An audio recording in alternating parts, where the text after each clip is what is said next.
please. Thank you for the introduction. This is Oyama. Up until now, I think the focus was on scientific topics, but the informatics, it's sort of scientific in some way, not so scientific in some other ways. And the type of data that we handle is different from the pure science. It's a discipline that involves humanities or people.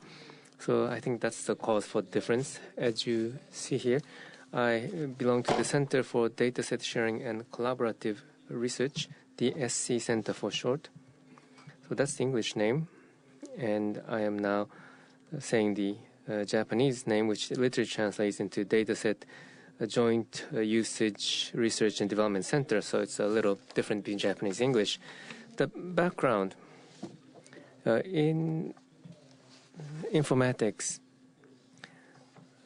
between research and real application, the distance is becoming smaller.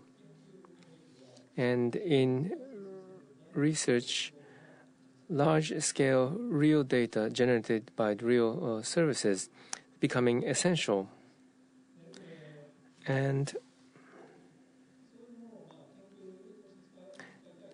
so researchers want to use such data for their research, but in asking companies to provide those data, well, it's companies that own a lot of that data. You have to think, how can we ask them to provide that data? So you have to think about what incentives they would have to provide the data. Maybe social contribution, or perhaps in the future there could be joint research. It could lead to technological development, and also it could have implications in terms of recruiting students. So securing human resources, they would be the benefits that they would have. And with this kind of data, open access could not be the solution. And this kind of data, if researchers try to obtain that individually, there are a lot of difficult issues, which details I will skip, but they're listed on the slides. So this kind of data should not be collected disparately. There should be a common data that is shared. The benefits of using common data sets is there would be better reproducibility and transparency in the research, and also it becomes easier to compare research results. And if you use data that's been well recognized, you will get better recognition for the research. For the research community, it forms a platform for comparative evaluation of techniques based on the common data sets. So this is true for each individual researcher, but for the community, this is quite important to accelerate research. So you can set common research tasks, you can define evaluation methods, or you can accumulate the research results and compare with research conducted in the past. Also, you can strengthen the community, but not only that, but you can have collaboration that connects communities. So cross-disciplinary collaboration becomes possible with these common data sets.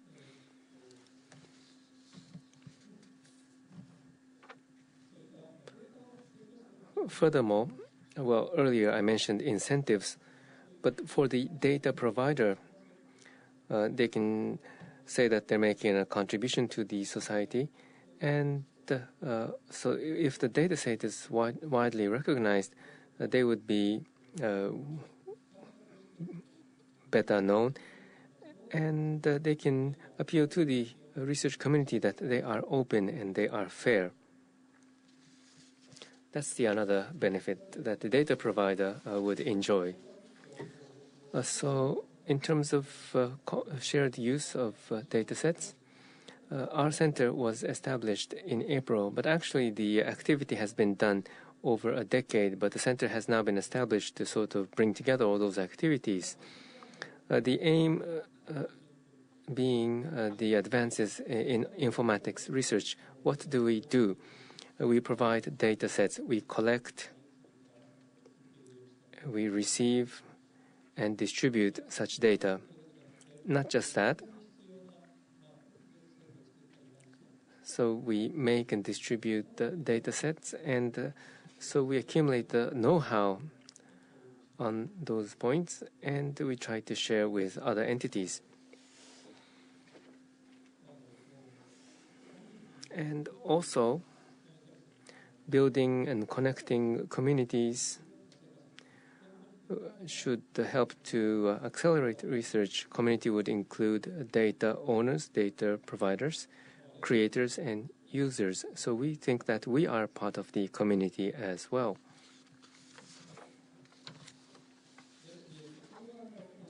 Here you see, well, the service that we have to provide the data is called IDR. So Informatics Research Data Repository. Maybe librarians may feel that the repository has some different meaning, but that's what we call it. So the data shown on this slide, we accept or we receive and then provide to the researchers. And this broken down by their source. Well, one category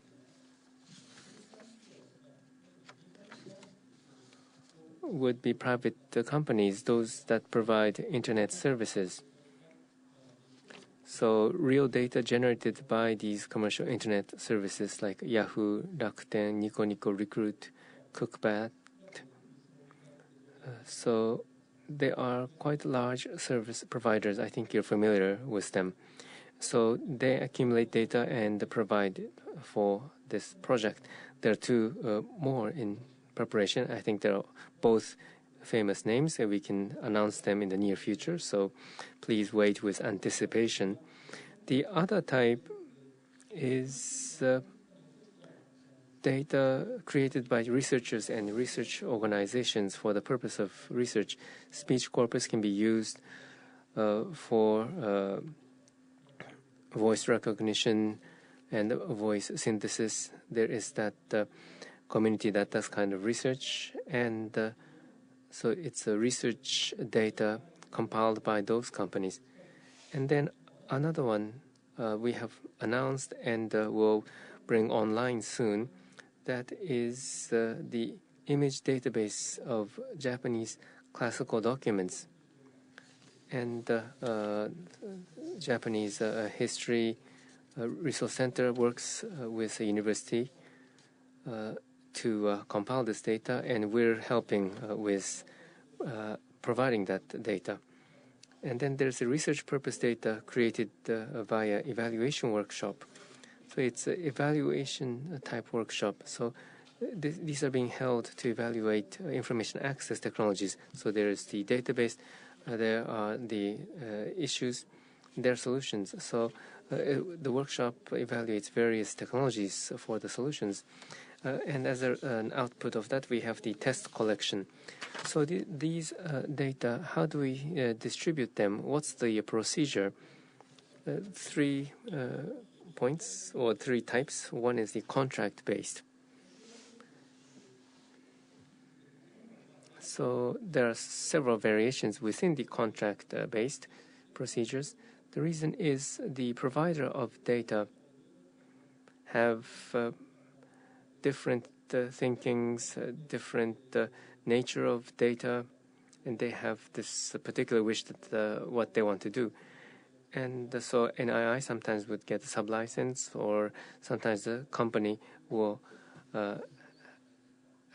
sign a contract directly, or sometimes you just sign a licensing contract, and sometimes you just are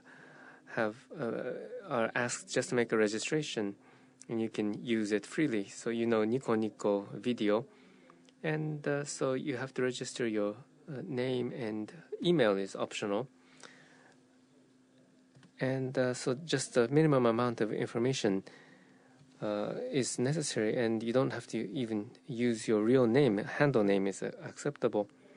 And then the NTCR test collection, you have to have a name, affiliation, email. So this is more rigorous. And there is this wish that that those who make this want to move to open access, and we want to respond to that. And finally, open access.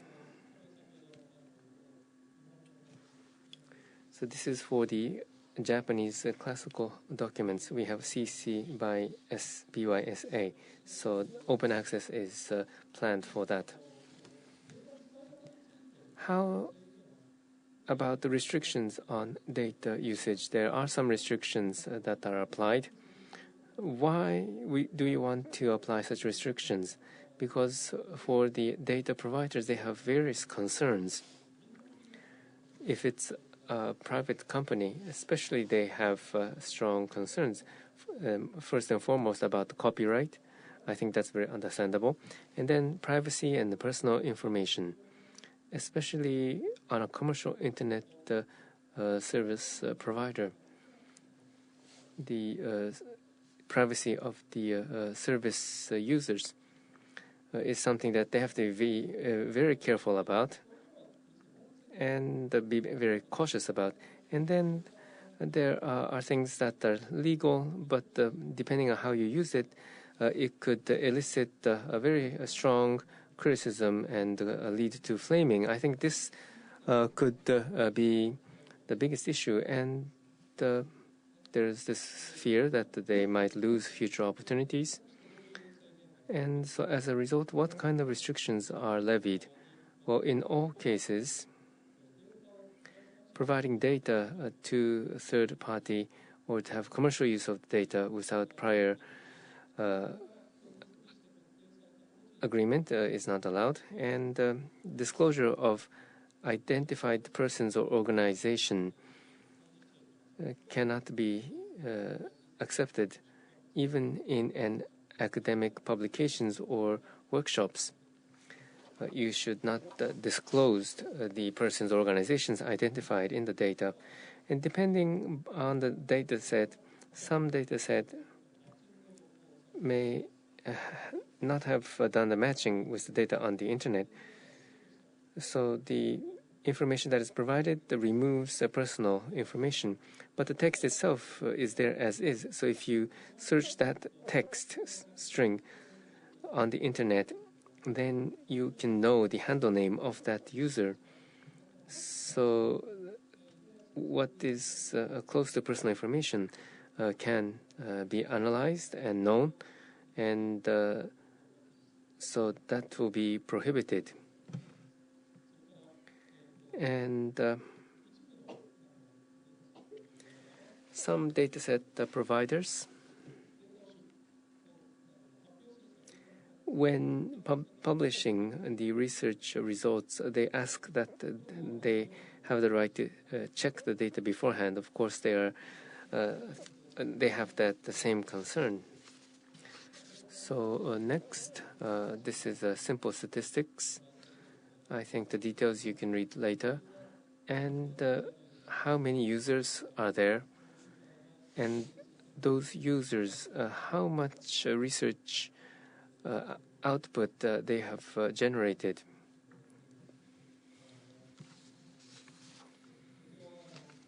Here, we've been doing much longer, but in terms of statistics, well, this is number of new applications. It depends by dataset, and when we disclose the Nico Nico, then it surged. But here, the number of groups of researchers using this kind of data studying informatics is difficult to estimate, but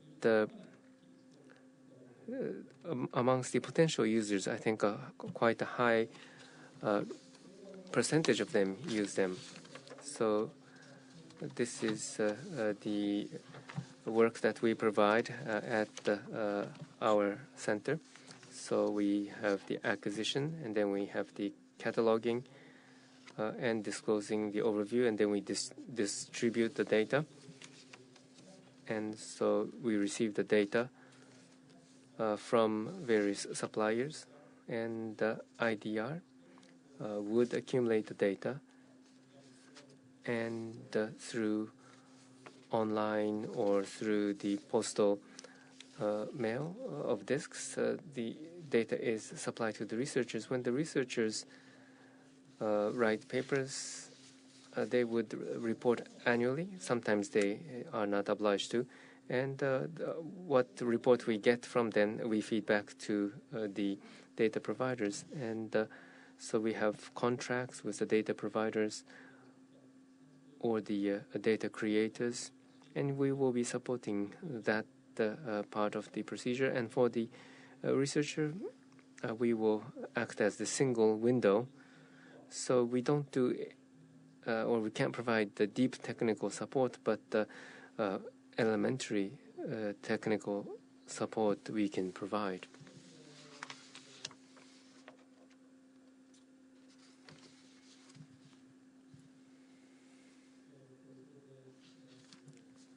Next,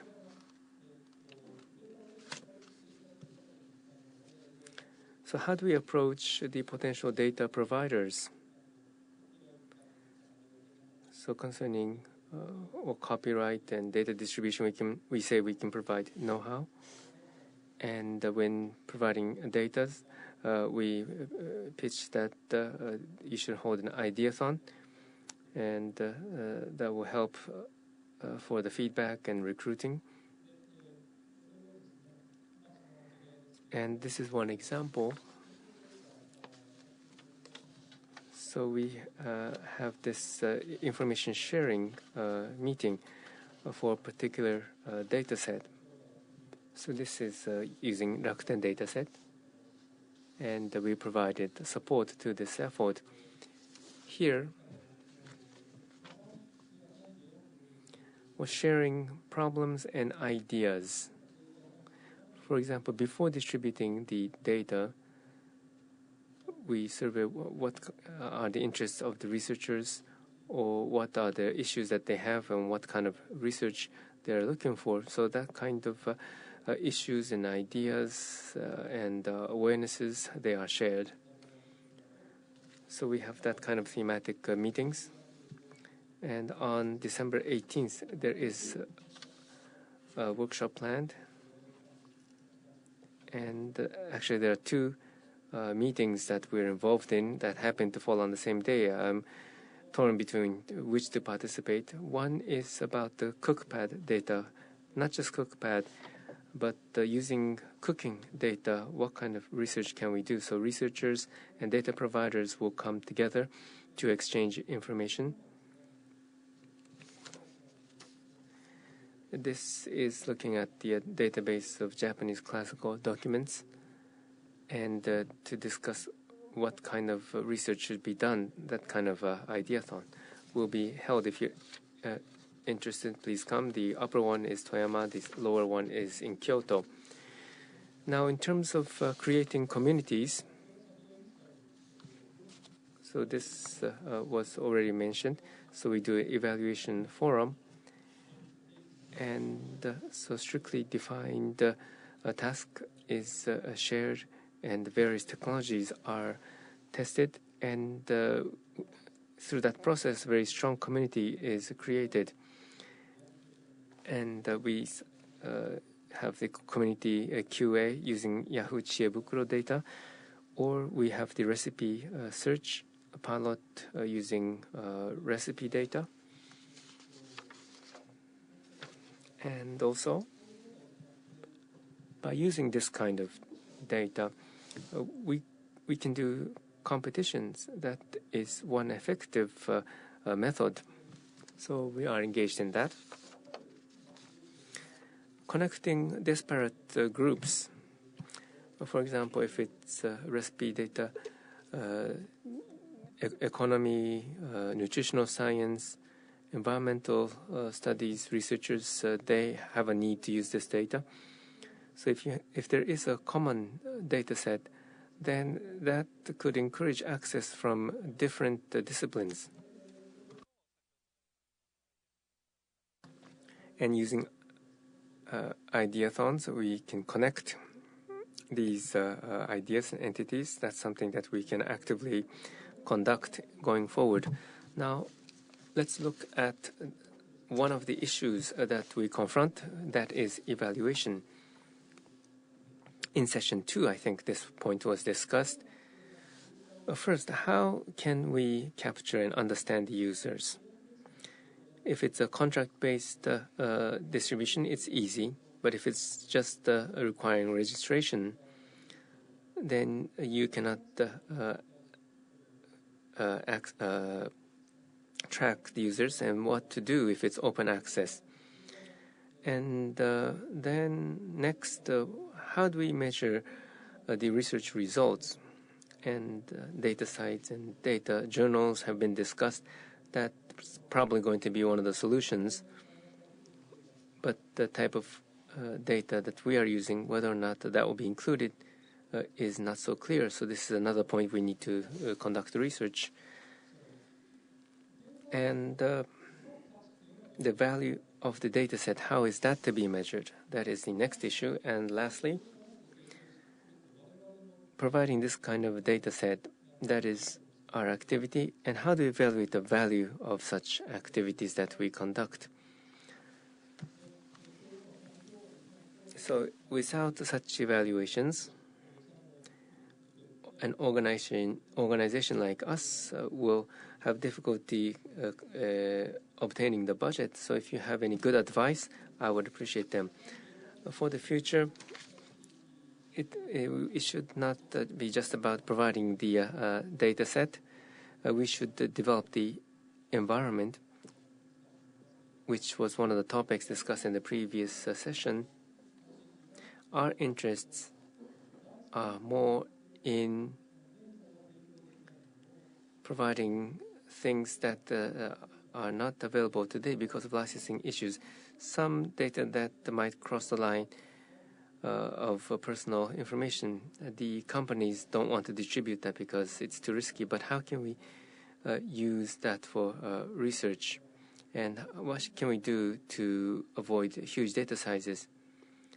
And there are some business-sensitive information. What can we do about that? Perhaps making a cloud-based platform can be a solution, or to have evaluation as a service, to do the evaluation in a sandbox and just return the results. That is one of the future directions that we have. Second one, I will skip. Third point is related to what I just said.